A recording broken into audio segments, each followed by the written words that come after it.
Bueno, yo la verdad es que siento un poco de vértigo con todo lo que está pasando aquí, porque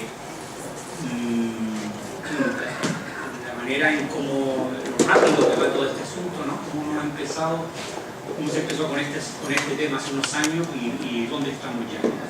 Yo quiero decir antes de nada que cuando me he movido por ahí en otras islas y tal, muchos compañeros y amigos y amigas me comentan que todo el mundo está expectante con lo que va a pasar con Riesgo Caído.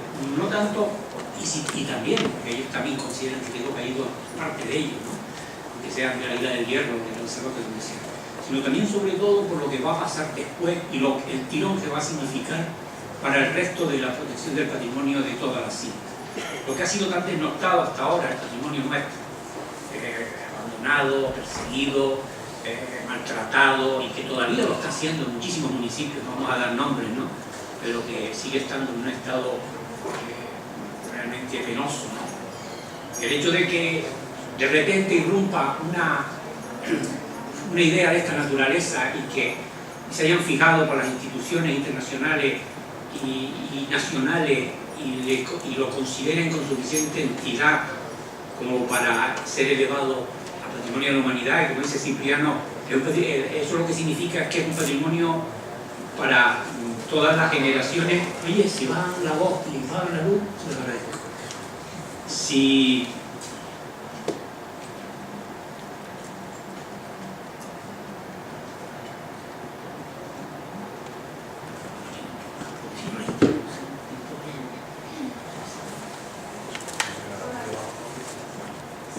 les comentaba, a ver, un poco el hilo, porque había un problema con el interno, que no entendiera bueno, estaba comentando esto, de que el hecho de que esto realmente adquiera esta categoría, si lo logra, y ya el simple hecho de estar donde está es un reconocimiento importante para el valor de este legado, ¿no? De este legado de los antiguos canarios, ¿no? También, por otra parte, y es un tema que me preocupa, es lo del día después que estamos hablando, ¿no? Yo le comentaba a José de León y al compañero que estamos con este expediente que nosotros vamos a abrir la caja de los truenos con este asunto, porque vamos a poner en valor, vamos a poner al pie al servicio público un patrimonio que ha estado de alguna manera por la propia naturaleza de la isla y la orografía y demás, y los propios enclaves que tienen muchos de ellos ese carácter fortificado, de aislado y demás, pero se va a poner un poco a disposición de todo el mundo, ¿no?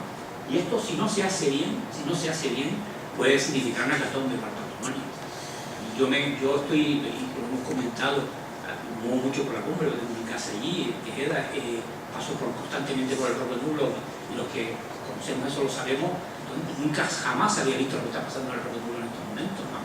A veces se colapsa la carretera, porque el tráfico y los coches aparcados llegan hasta la goleta y ahora están de la goleta hacia arriba, ¿no? Y hacia abajo, es decir, ¿y por qué? Porque se ha puesto de moda o porque se han canalizado hacia el interior de la isla, pues todo un turismo, estamos hablando de, no sé, entre 3,5 millones y 4 millones de turistas que visitan la isla de Gran Canaria, y pues toda esta gente, no todos, pero muchos van hacia arriba, ¿no? Imagínense si esto se declara patrimonio de la humanidad y nosotros no tenemos organizado la gestión de todas las medidas que hay que tomar de precaución, de capacidad de carga de los sitios, vigilancia, guías, etcétera, para que esto funcione. Puede ser realmente catastrófico, ¿no? Bien, son cosas, preocupaciones que me asaltan a mí y al resto de los compañeros y las compañeras que tienen este tema.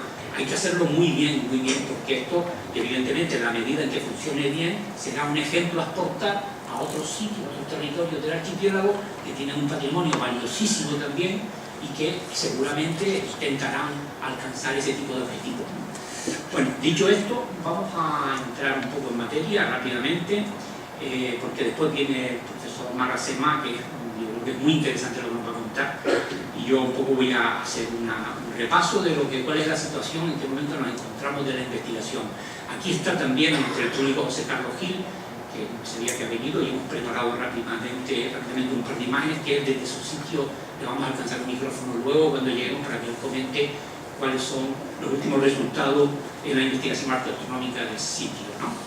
Entonces, bueno, empezar diciendo que Bien, la propuesta de Riesgo Caído está en estas imágenes, ya la han visto, la posibilidad de José de León, en otro contexto, y Cipriano Marín, la zona roja, la zona núcleo, y la zona verde fuerte que estaría la zona buffer, y si vemos a la derecha esa especie de lengua que penetra, que está como aislada en el noreste, un poco en la parte superior derecha del mapa, es la zona de Barranco Hondo y donde se encuentra Risco Caído y demás.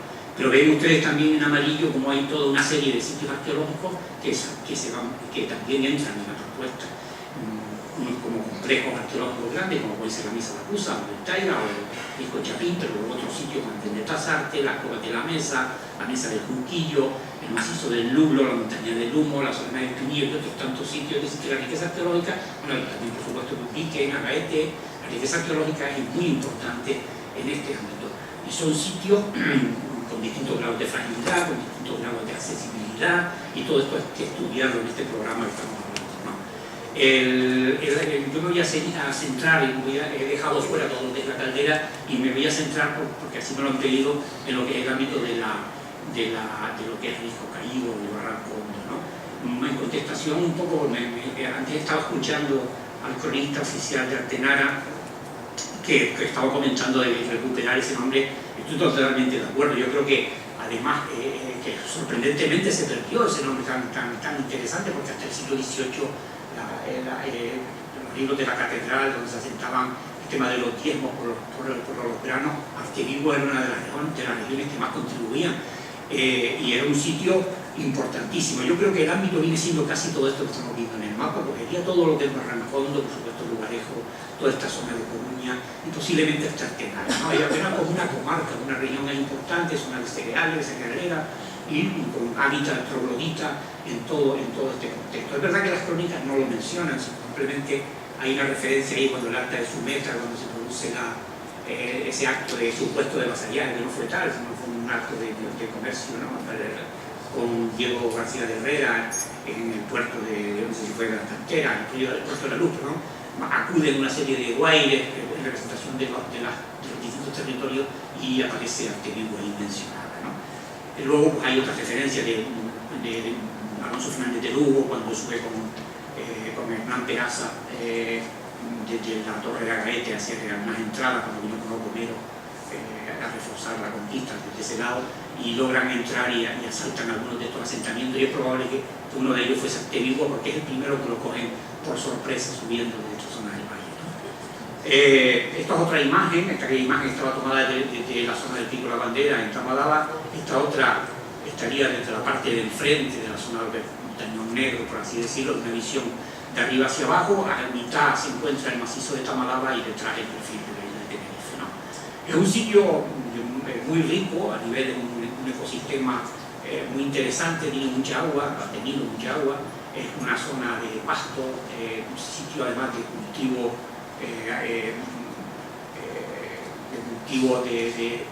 de año en año, es decir, sobre todo el cereal, en las zonas laderas y en las partes amesetadas del interfluvio, y luego ya los cauces de barranco con un sitio más de frutales y demás, ¿no?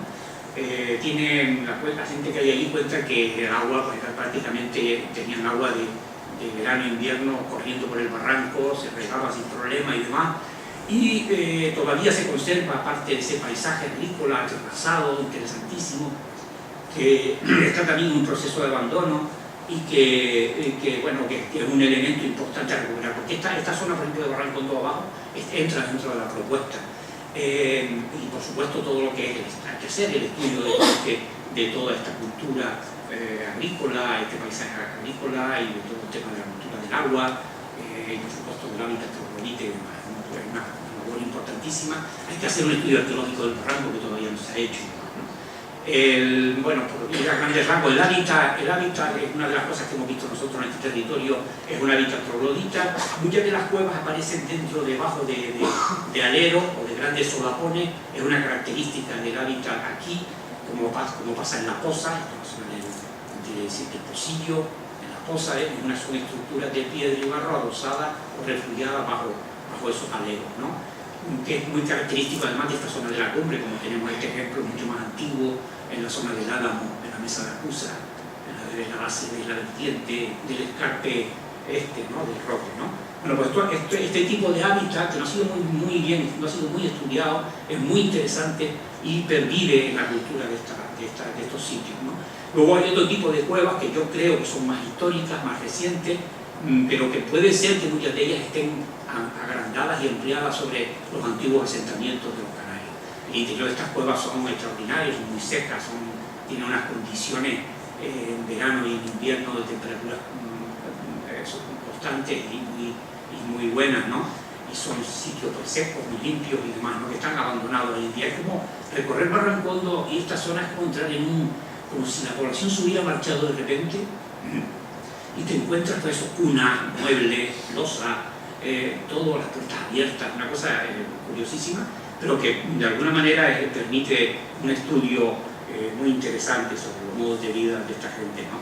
Que vive en la actualidad. Y luego hay otros sitios dentro de Barrancondo que sigo estando que son claramente de tradición aborigen, como esta zona que le llaman el Solapón, un gran conjunto que tiene hasta siglos en su interior, pero que la gente de estos clásicos sitios donde la gente ha seguido viviendo hasta tiempo muy reciente. Se mantiene la estructura aborigen, con los graneros, con los silos y demás, y ha seguido la gente viviendo, han ampliado algunos cuartos por fuera y demás. Es un sitio muy interesante que estamos también estudiando la posibilidad de recuperarlo, ¿no? Bueno, y ya dentro después de esta pincelada general sobre Barranco, de esta zona, vamos a entrar directamente ya a las cuevas del Risco Caído. Bueno, el Risco Caído, desde los años 50, 60, quizás los últimos habitantes del pasado siglo XX, fue abandonado, ¿no?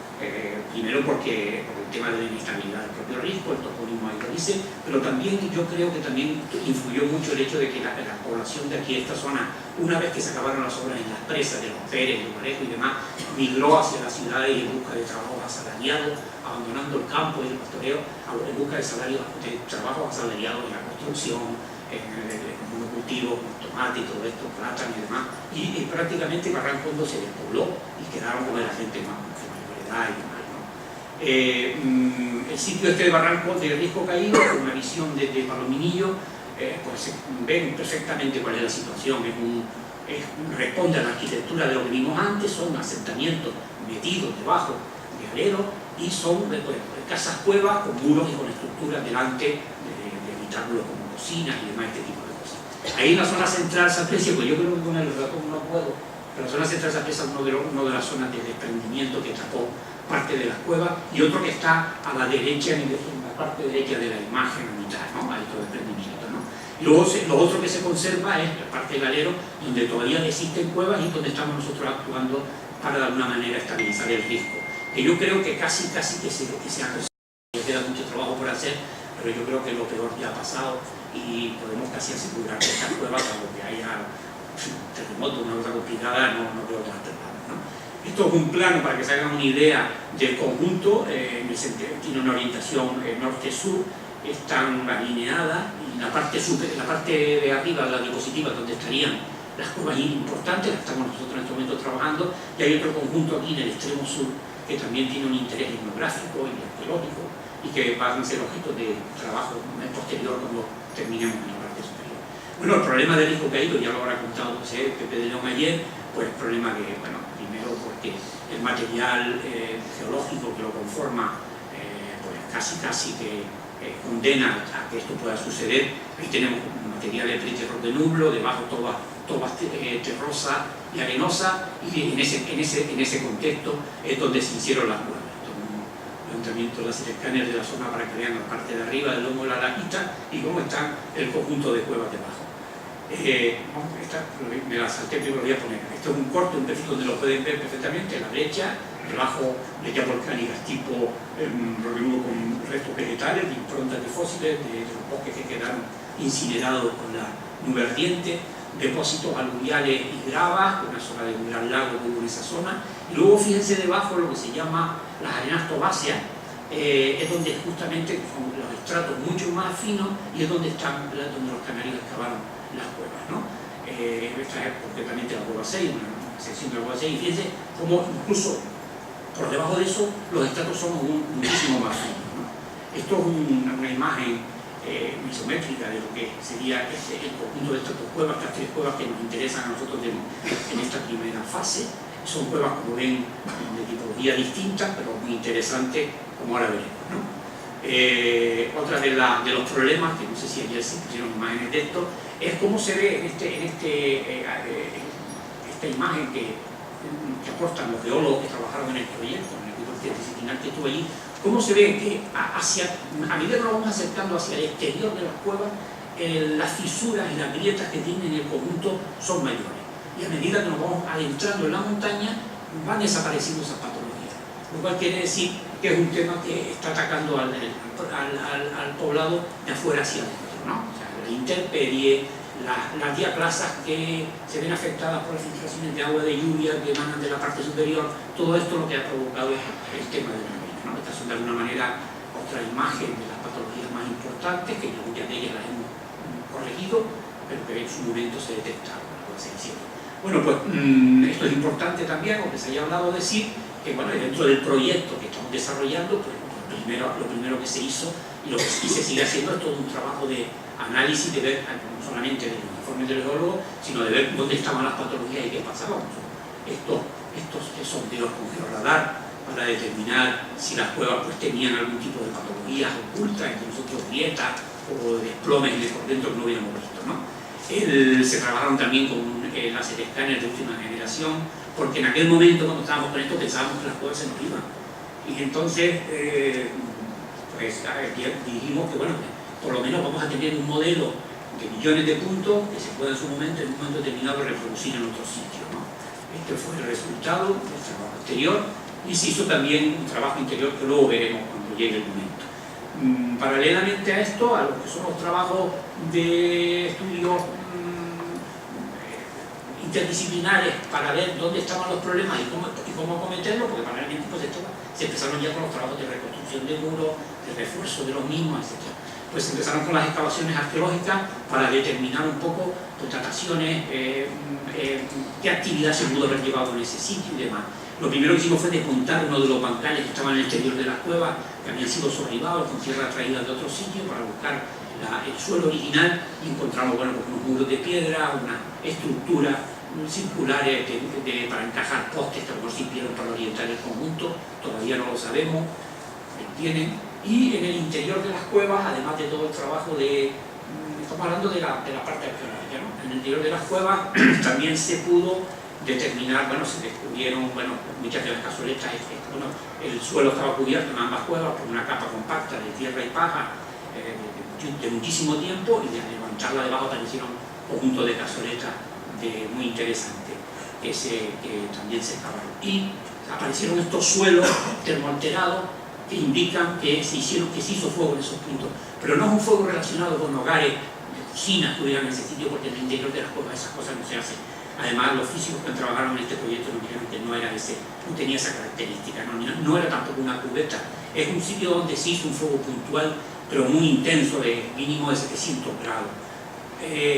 Nosotros, pues, al darnos cuenta de este tema, al principio pensábamos que el suelo estaba pintado al magre, pero no era así. Pues trajimos unos especialistas en termoluminiscencia, en palomagnetismo, que estaban trabajando también en Atapuerca, en la Universidad de Burgos, y se llevaron unas muestras. Es la primera vez que se logra datar cuevas artificiales mediante, o que obtienen dataciones palomagnéticas entre cuevas artificiales que se hicieron aquí. Los resultados fueron que las dataciones están entre 1631 y 1729, de la fecha que aporta. Es una fecha evidentemente reciente, pero es una fecha muy interesante. Lo que dicen ellos es el último momento en que se quemó esa parte del suelo, ¿no? Y esto nos lleva inexorablemente a este documento. Estamos hablando, fíjense la fecha que hablábamos aquí, 1631, 1629, y en este documento que aporta Pedro Quintana en uno de sus trabajos, es muy interesante. Es un protocolo notarial del año 1684, donde un personaje, Francisco López, que es propietario de Tilma y descendiente de Canario, de Hernández Sánchez Pentiragua, de origen, que había comprado las tierras había comprado a Terro de Carvajal, la Mata de Guayedra y Tilma y otras cosas, y de este personaje había heredado todos sus bienes, incluyendo una serie de almogarenes y cises para uso del ganado. Y hizo testamento notarial a favor de su hermano Alonso Hernández, desde en el antiguo régimen se cambiaban los nombres, de uno de los almogarenes situado en una zona cercana a la casa del testador. Se lo donó con la condición de no poder enajenarlo, venderlo, ni mucho menos destruirlo. Aquí ya tenemos un primer dato, que es que para los propios descendientes de Canario, este tipo de estructura, este tipo de cuevas almogarenes tenían un alto valor y los protegieron y los defendieron hasta el final. Y esa puede ser la razón de por qué se salvó este sitio del que estamos hablando, convertido en un pajero, y no fue destruido, ni alterado, ni transformado en vivienda, ni en nada, ¿no? Entonces se lo donó con la condición de no poder estar, y luego hasta el punto le interesaba al testador que la conservación a perpetuidad de aquel apreciado bien cultural heredado de los antepasados, que su hermano Alonso Hernández, para poder tomar posesión del almogarén, tuvo que buscar fiador para asegurar el cumplimiento de su promesa, a la vez que vinculaba un total de 4 fanegas de tierra, etcétera, etcétera, es decir, y poner en depósito de misma ganadería. Y además le dice que a su muerte los almogarenes pasen a María Telle, que era sobrina de ambos, la cual, además de los citados bienes inmuebles, incluido el almogarén, recibió de su madre una vivienda canaria donde vivía María con sus 4 hijos. Estos documentos, como hablaba José Guillén ayer, parece ser, ¿no?, que yo lo consulté para un estado lamentable, pero el testamento de María Telle, a ver si nos aportan datos, porque yo pienso que pensamos que probablemente podría ser que este almogarén se trate de esta cueva de la que estamos hablando, ¿no? Y fíjense este dato, 1684, o sea, que ya todavía en ese momento, en el siglo XVIII prácticamente, todavía esas cuevas tenían un alto valor para los canarios, ¿no?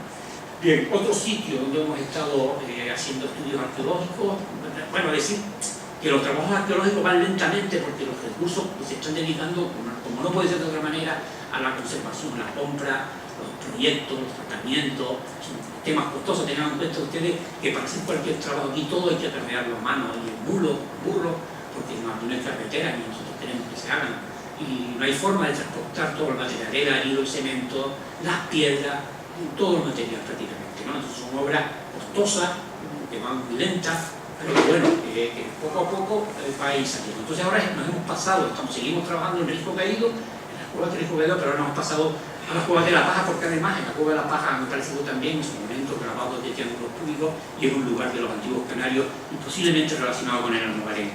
En este sitio el trabajo que se está planteando, bueno, por supuesto, restauración de muros, se están abriendo los caminos que estaban todos cubiertos de vegetación, existían, restauración de hornos y demás. Estamos viendo, pues, contactando con los personajes de estos sitios. Esta cueva, la cueva de la Paja, antes de empezar con las excavaciones, vivieron estas personas, fueron uno de los últimos habitantes que vivieron en ese sitio. O sea que además se está teniendo un poco la suerte de que se está reconstruyendo la historia de esos parajes, de esos sitios, porque la gente todavía conserva material y fotos y memoria de quién vivió allí, qué hacían y demás. Ya en pleno trabajo de excavación hemos desmontado parte de las hornacinas que estaban cerradas con muros de piedra y con cajas de madera que hacían la hornacina reciente. Al desmontarla nos aparecieron estas grandes hornacinas de un tamaño extraordinario, no teníamos conocimiento de ello. Nos aparecieron algunas cazoletas en el suelo. Al desmontar este muro que ven ustedes que separaban las dos cuevas, nos apareció, bueno, pues por eso estamos grabados, estos de triángulos cúbicos, estamos estudiándolo, y al desmontar el muro apareció esta estela de soporte fijo en uno de los lados, con grabados de triángulos cúbicos y cúpulas en la base. Estamos en ese proyecto, todavía quedan varias campañas y ahora se van a empezar las obras de restauración. Ya hay una empresa trabajando allí, controlada por nosotros, para que se haga todo de acuerdo a lo. La idea es incorporar Cueva de la Paja y Risco Caído, crear allí como un parque arqueológico y etnográfico, una figura. Se va a adquirir los terrenos para que aquello sea un bloque, ¿no? Es decir, esté protegidas las cuevas, los bancales, los caminos, las fuentes de agua, y todo eso que forme de alguna manera una unidad y recuperar la vegetación que pudo haber, arreglar los muros, y que aquello pueda de alguna manera visitarse como se pretende hacer por otros sitios, USA, etc. En concreto en Barrancondo, en esta zona, esta es la intervención que he previsto, ¿no?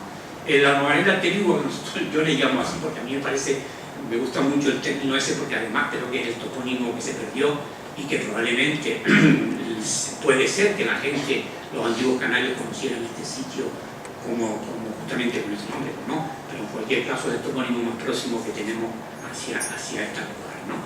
Y aunque está dentro de la enclave de Barranco de Risco Caído, yo me gusta denominarlo así.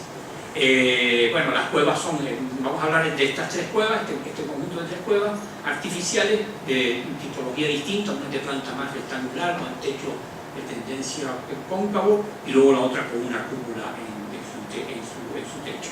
Aquí las excavaciones que hicimos aparecieron en este complejo de cazoletas que no están conectadas por canales, pero que es muy interesante. Y la cazoleta, para entendernos, es también un signo relacionado con la fertilidad. Es uno de los, quizás, de las obras más antiguas de la humanidad, pero de los símbolos realizados por Homo sapiens en su momento, ¿no? Aparecen en las cuevas de los Viñacienses como uno de los elementos primigenios allí, y justo también con la representación del triángulo público femenino. En esta cueva, pues, no sabemos qué sucede porque el muro cuando yo lo vi por primera vez en el año 96, el muro estaba intacto, pero luego cayó. Entonces, esto es una imagen isométrica para que vean las cazoletas del suelo, las paredes están cubiertas también por grabados de triángulo. Esto es un detalle de afuera hacia adentro, una cueva de gran tamaño, una cueva excavada. Fíjense en esta imagen que de esos años, del año 96, no tiene mucha calidad, pero fíjense cómo a la derecha del muro que cerraba había como otro pequeño muro de piedra que cerraba una puerta más baja. Y yo después, hablando con los últimos propietarios, me dijeron que efectivamente el pasto lo metían por esta puerta cuando toda la cueva estaba de lleno. Y puede ser que esta puerta, que la estamos estudiando, además fíjense en la parte de arriba donde está la grieta que cayó todos los grabados que habían ahí. Puede ser que esta puerta tuviese una orientación más hacia el sur, del este, y que pudiese tener una orientación astronómica que tenemos que estudiar, ¿no? Bueno, aquí se hizo lo mismo que en todas, es el trabajo de análisis con radar para determinar en qué estado se encontraba, y esto es un poco el resultado de los levantamientos que se hicieron de las mismas. En la cueva 6, que es esta, que es la cueva de la cúpula, lo mismo, se hizo un trabajo de topografía importante. Yo me gustaría, pues, si pudiéramos, no estamos de tiempo para que vean alguna imagen, ¿se puede ver? Vale. Sí, a ver si podemos ver alguna imagen de esto para que vean ustedes cómo es. A ver si la tenemos aquí.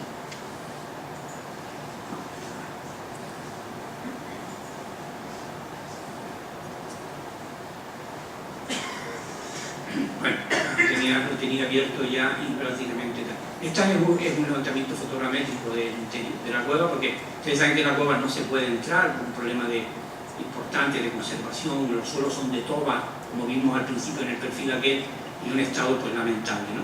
Pero pueden hacerse una idea, estamos viendo lo de la réplica, y estamos estudiando la manera de que la cueva se pueda visitar por una de sus puertas, creando ahí una especie de cámara de quita y pon, para entendernos, que pueda permitir que la gente visite y el tema puedan ver el efecto. Bueno, esta es la cueva, vamos a ver cómo sería, intentando mover aquí desde la mesa. Este sería el techo, en forma de cúpula, y ahí asoma el conducto por donde entra la luz también, ¿no? Entonces la cueva es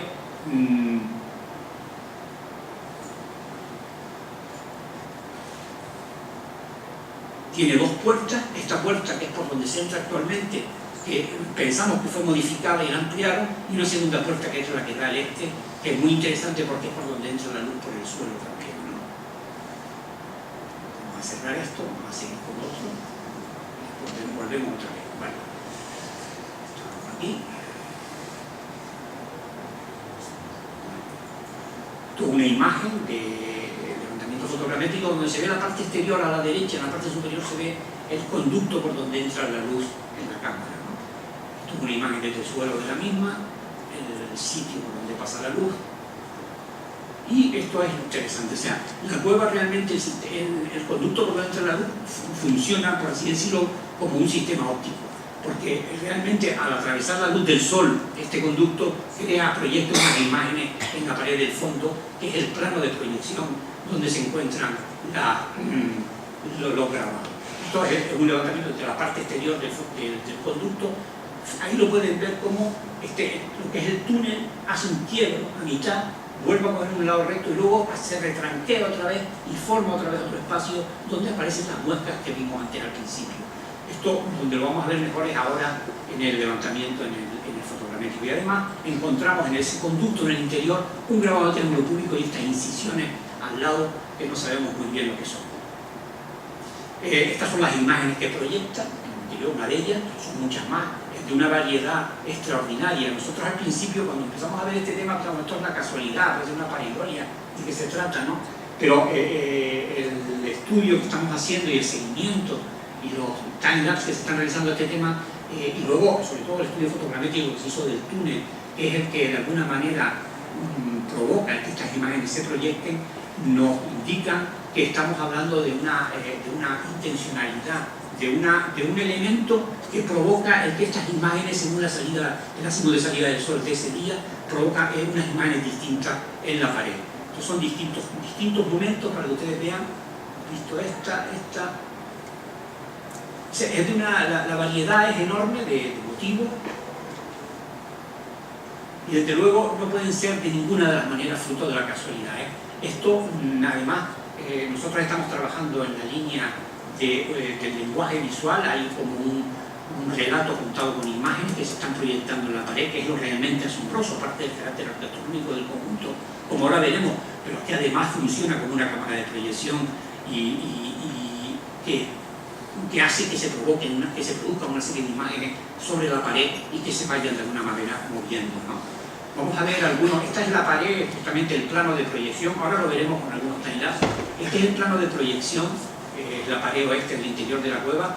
Ahí aparentemente parece que tiene un aspecto aparentemente caótico, pero no es así. Todas las alacenas, las cúpulas y los grabados que ahora veremos forman parte de ese escenario donde se producen las representaciones.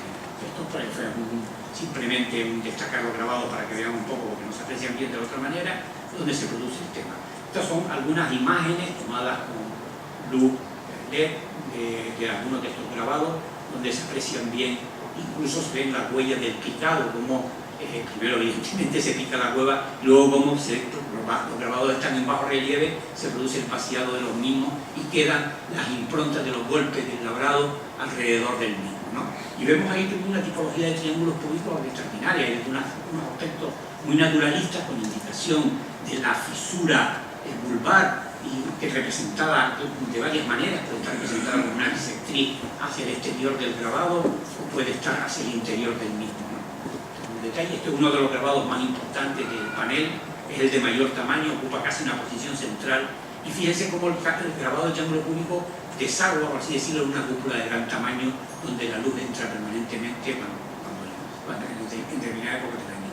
Esta es la otra parte, la parte sur del panel, otro tipo de grabado distinto, algunos más abombados, otros más triangulares, y unos son de distinto tamaño. Desde el año pasado trajimos al profesor, al doctor Jean-Pierre Duarte, que es un especialista justamente en este tipo de grabado, hizo la tesis doctoral sobre los motivos de vulvas en el paleolítico, la cueva del paleolítico francés, y él, que además es ginecólogo, su opinión era que las diferencias de tamaño y de forma y la incisión que indica la fisura vulvar o el orificio, está hablando de mujeres de distintas edades, pueden ser mujeres prepúberes, mujeres que han tenido ya parto, mujeres de avanzada edad, o sea, se representan como de distintas maneras, ¿no?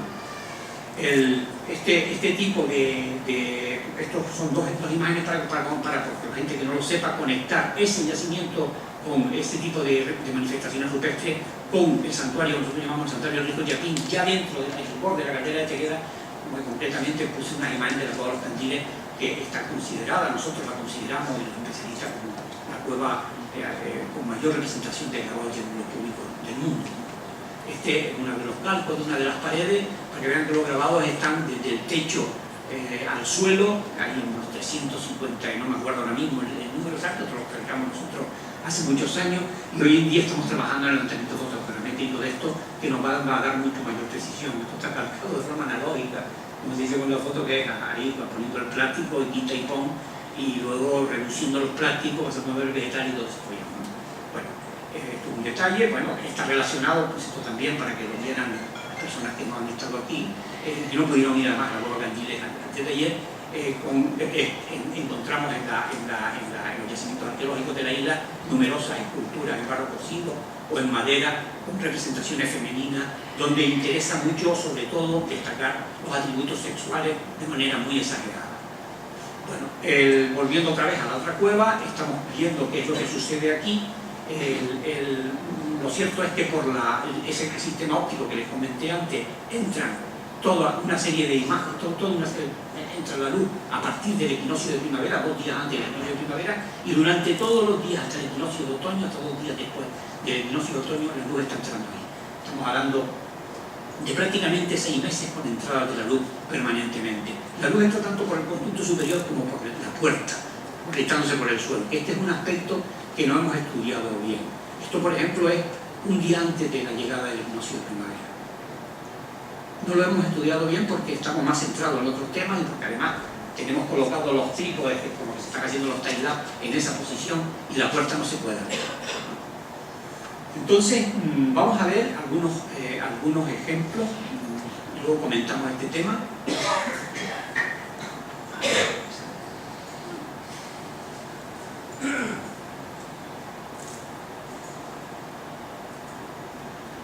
Vamos a abrir con el QuickTime. Vamos a hacer esto que se corresponde con el 14 de abril. Esto es un time-lapse con la luz del sol. Ahí todavía no ha entrado la luz.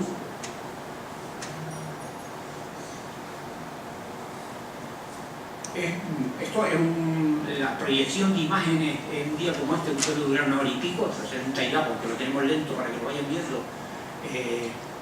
Pero te puedes hacer una idea. Es importante también, fíjense cómo la imagen va cambiando de forma, de manera.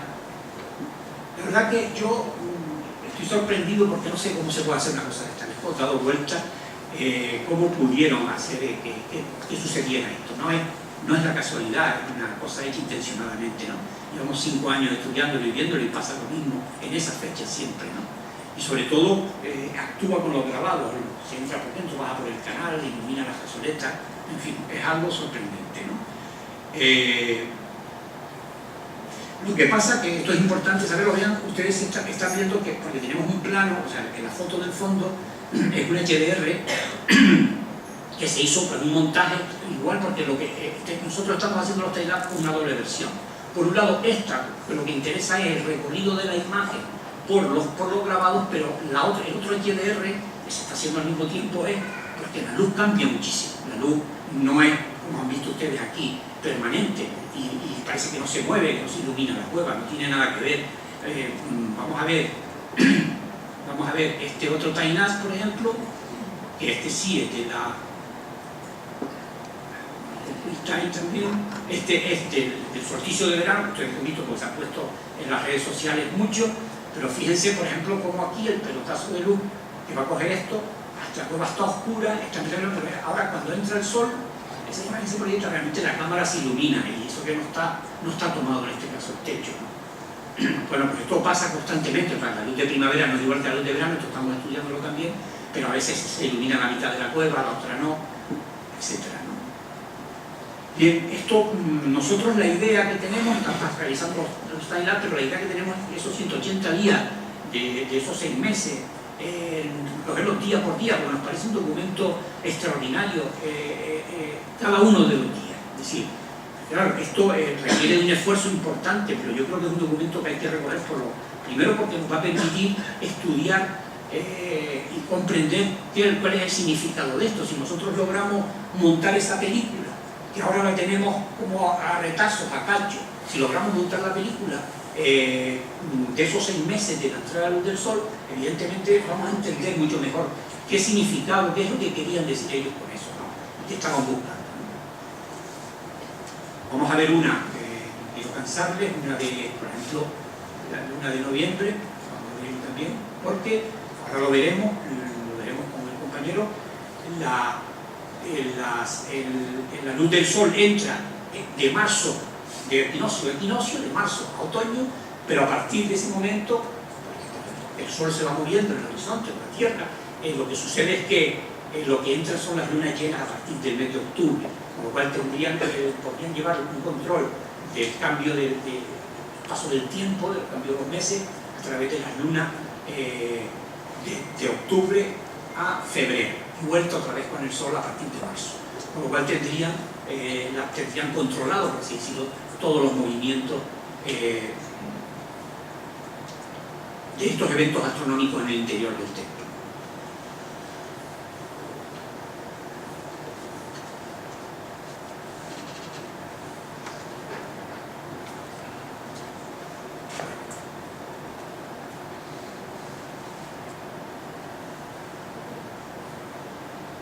hemos podido documentar las lunas.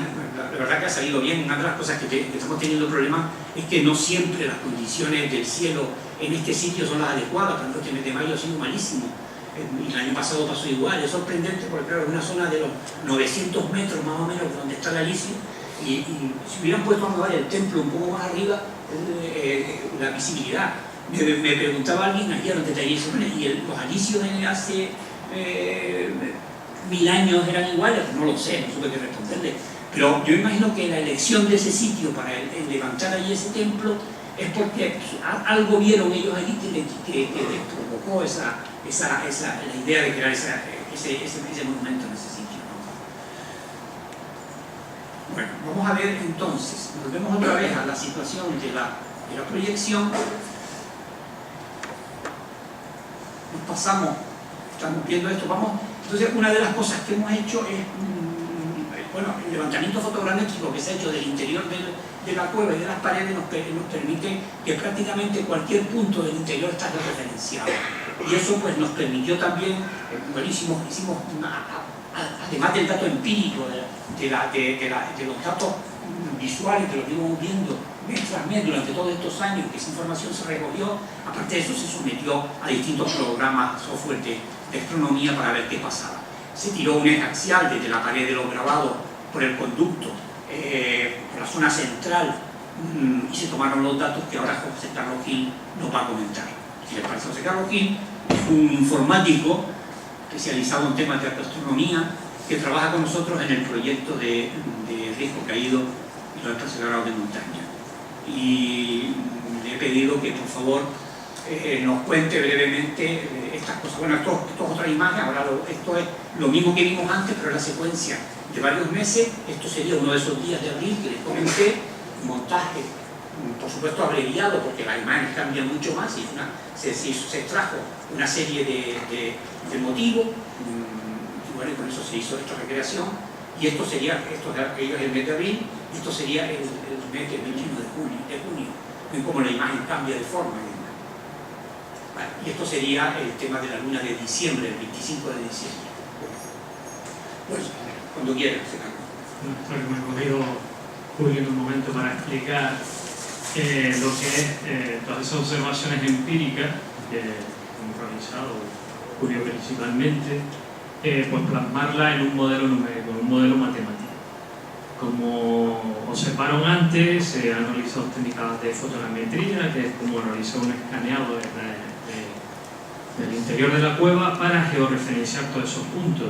Entonces, uno de los productos que deriva de hacer ese tipo de técnicas es el de georreferenciar todos los puntos que nos interesan en el interior de la cueva. En este sentido, hemos cogido los vértices de los triángulos de las cúpulas para ver, para plasmar esas observaciones empíricas y plasmarlas en datos, en modelos numéricos. Y a partir de ahí,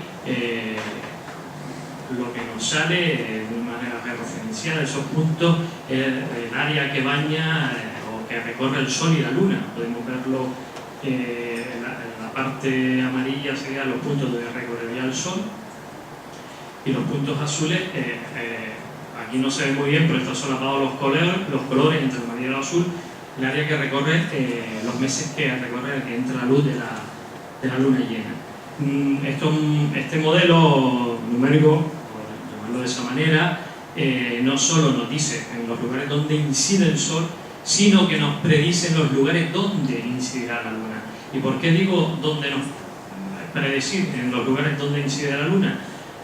Porque todavía no lo hemos observado. Es una fenomenología que ocurre cada 18 años y vemos como hay parte del panel donde en esos momentos de ese ciclo lunar que ocurre solo cada 18 años, la parte de los triángulos que bañaría la Luna. Bueno, a través de todos esos puntos deriva también uno de los productos en un histograma de valores. Un histograma de valores, coger esos datos y ver qué datos son los que más, con más frecuencia, un histograma de frecuencia, qué valores más se repiten. Esto es lo que nos podría evidenciar es que los grabados, por llamarlo de alguna manera, llevándolo al extremo de las matemáticas, nos incidirían que la mayoría de los grabados son bañados. que tenemos la obviedad por las observaciones, para plasmarlo matemáticamente, nos daría el rango de valores que son de triángulos que son bañados por el Sol y la Luna. Ahí estaremos entre la línea verde y azul, son el rango de valores que de esos puntos de los triángulos cúbicos y de las cúpulas que serían bañados por el Sol y la Luna. Y vemos que la mayoría de los valores estarían entablados en ese sentido. La línea verde serían los datos equinocciales y la línea azul discontinua sería pues, el lugar de incidencia de esa luna en el lunarticio de cada 18 años. Las barras que ven a los lados son los valores que no serían bañados por el Sol y la Luna, pero vemos que son mínimos. Bueno, y aquí estaríamos un resumen de lo que ocurriría en el interior de la cueva, en ese panel que ha observado, y a través de estos datos, de una manera matemática, veríamos que el Sol entra unos días antes del solsticio del equinoccio de primavera, llegaría a ver una serie de grabados hasta llegar al solsticio de verano e invertiría ese movimiento. Nos falta por observar, pero el modelo lo predice, los lunarticios, que esas posiciones extremas de la Luna que solo ocurren cada 18 años, que recorrería pues, unos triángulos más allá del solsticio de verano, ¿no? Pues ya estaríamos los rangos de incidencia de la luz sobre ese panel de grabados, ¿no? Falta pues ver qué relación calendárica tiene la relación de incidencia del Sol en esa serie de grabados con el resto de los elementos que se ponen en el panel. Bueno, bien, muchas gracias, Carlos. Antes de continuar, quiero poner unas imágenes de donde que ya las hemos visto en otra ocasión. El año pasado llevamos aquí a Radio, ¿no? Vino y otros compañeros, Cipriano y Antonio Belmonte, porque hemos localizado hace unos años, esta cueva ya la conocíamos de los años 80, y Francisco Navarro que está aquí también y tal, pues una cueva que publicó en su momento Pedro Hernández Benítez en los años 40 del pasado siglo XX, ¿no? Pero es una cueva que responde, que el tensor, que los curas le tienen una tirria enorme a hablar del templo de los Canarios, que ellos dicen, hablan de, no tenían templo, es imposible, tal. Entonces, él consideraba que era la cueva del Falcán, no sé quién, la cueva esta que era, efectivamente era considerada un gran palacio y tal, pero que no, luego fue ermita hasta los años 60, a lo mejor del siglo XX. Aquí estaba una virgen, la Virgen de Tara, la imagen de la Candelaria también, y luego ya se la llevaron cuando se construyó la nueva ermita, lo hizo Matías Pega en el barrio de Tara. Y esta cueva está cerrada, afortunadamente, es una cueva artificial, tiene una puerta y ese óculo por donde entra la luz, y se proyecta, la cueva tiene al fondo esa especie de segundo nivel con ese aspecto extrañísimo, ahí veis a la escala humana el tamaño, y visto de arriba hacia abajo, una vez que limpiamos aparecen todo ese conjunto de gasoletas igual, y este es la cámara superior. Esto es la entrada, esto es una proyección de la luz del solsticio de verano, funciona prácticamente igual, proyecta imágenes, no con el nivel de precisión de la cueva del Riesgo Caído, porque el Riesgo Caído es un sistema óptico realmente, un tema mucho más complejo, esto es un conducto limpio, pero que proyecta imágenes también según la salida del sol en su momento. Y esas imágenes, esta por ejemplo se corresponde con esta otra, luego van al suelo y se meten al final en unas casoletas. Pero a mí lo que me interesaba exponerles es la del equinoccio de primavera o otoño igual, porque la luz ilumina el interior de la cámara superior. Eso que ven ustedes ahí es la primera luz proyectada, ahí aparece en medio como una especie de peana, porque en el exterior de eso la iglesia colocó una gran cruz de madera que estamos viendo de retirar. Pero esa luz recorre, baja al suelo, empieza a bajar lentamente por ese pasillo y se sale del conducto de la cámara superior y se va proyectando como una imagen extraña hasta llegar al suelo. Yo, para concluir en esta apretada síntesis que hemos hecho aquí, decir que, bueno, ¿esto qué es? O sea, vamos a ver, ¿de dónde aprendieron los canarios esto que estamos viendo? Este artilugio, este mecanismo, esta cámara de proyección, ¿de dónde sacan ellos ese conocimiento? De momento, desde luego no existe registro arqueológico de nada, hay cosas parecidas como lo de Newgrange, donde los dólmenes, una estructura que la luz del solsticio de invierno entra por el suelo y se proyecta al final de la cámara y hay un grabado rupestre ahí que lo ilumina y se retira, pero dura unos 14 minutos, una cosa así, y poco más, ¿no? Pero una cosa tan compleja como esta, que dura, sí, estoy terminando ya, que dura pues 6 meses al año con la luz del sol y luego con la luz de la luna, que proyecta imágenes distintas, porque trabajan de tal manera el conducto por donde entra la luz, que hace que se proyecten esas imágenes en la pared. Eso yo no lo he visto. A lo mejor alguien me puede decir, no, pues está en sitio, la documentación que hemos consultado no hemos visto nada parecido, ¿no?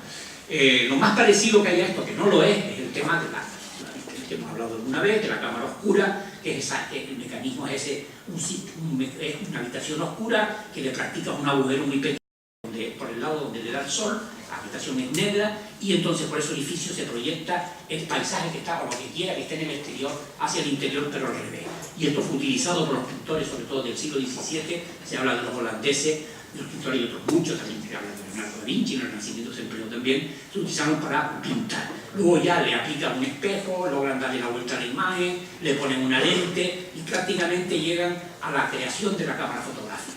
Porque el gran invento de la cámara fotográfica no fue lo que pasó a finales del siglo XX, donde se logran unas emulsiones químicas que fijan la imagen en un cristal, en un soporte. El gran invento está aquí, todo este proceso mediante el cual elaboran una serie de artilugios para, de alguna manera, ver imágenes, ¿no? Esto es lo de la cámara oscura, se utilizó, bueno, aquí tenemos otras distintas experiencias ya del siglo XVI, como se va proyectando, ves en la pared cómo practican una serie de orificios y logran crear pues, diferentes tamaños, y luego todo deriva, al final deriva en lo que es la linterna mágica, que es un sistema, los artilugios más antiguos tenían una lámpara de aceite, que era la fuente de luz. La fuente de luz luego atravesaba como una especie de lupa y proyectaba, le metían un cristal pintado y proyectaba en la pared un poco el origen de los proyectores de diapositivas, ¿no? Hasta el siglo XVIII, sobre todo en Inglaterra, bueno, todavía se pueden comprar aparatos de linternas mágicas en tiendas de anticuarios y en subastas y demás.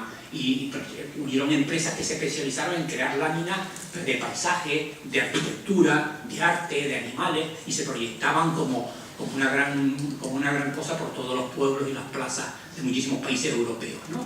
Allí incluido, ¿no? Luego ya esto deriva a finales del siglo XIX, ya cuando se monta, se crea ya el cine y tal, y bueno, estamos en el siglo XX que empieza con el cine y acaba con Internet. Pero, ¿qué es? Entonces, en esto, y con esta es una imagen de reflejo final, ¿cómo podemos nosotros encajar lo que pasa en el Cocaíno? ¿De dónde ha salido eso? ¿Quién es esa cultura que es capaz de crear una cosa semejante? A mí me ha roto muchísimos esquemas. Pienso que son, primero que nada, ya de entrada digo que estamos ante una civilización, como se decía antes aquí, una civilización que tiene unos conocimientos mucho más avanzados de lo que nosotros pensábamos. Eso de entrada, para empezar a hablar ya. Que luego si eso lo unes a decir, bueno, pues empiezas a encajar piezas, pues claro, si es una cultura que es capaz de sobrevivir en una isla de 2000 y pico kilómetros cuadrados, sin tener ayudas exteriores, con una población grande, de sus propios recursos, sin esquilmar los recursos naturales, etcétera, etcétera, empiezas a unir, te das cuenta que estamos hablando de una cultura pues realmente más avanzada de lo que pensábamos hasta ahora. Y yo creo que esa es una de las razones por lo que este elemento tira la propuesta de patrimonio de la humanidad. Hay que seguir trabajando con esto, vamos a trabajar en este tema de Telde. Yo creo que hemos encontrado los dos prototipos de esos dos grandes templos astronómicos que tenía la población, y encaja de alguna manera porque uno está en Telde, en el reino de Telde, un arqueólogo de Telde, y otro estaría en Galdar. Parece más evolucionado el que tenemos arriba, parece ser. Las dataciones del carbono 14, antes que no lo dije antes, nos dan fechas desde el siglo XIII al XV, fechas ya calibradas, precisas, con lo cual nos está indicando primero que está hispánico el tema y luego que está mucho antes de la llegada del europeo en funcionamiento. Yo creo que es mucho más antiguo, habrá que seguir investigando y a ver qué nos dice. Y nada más.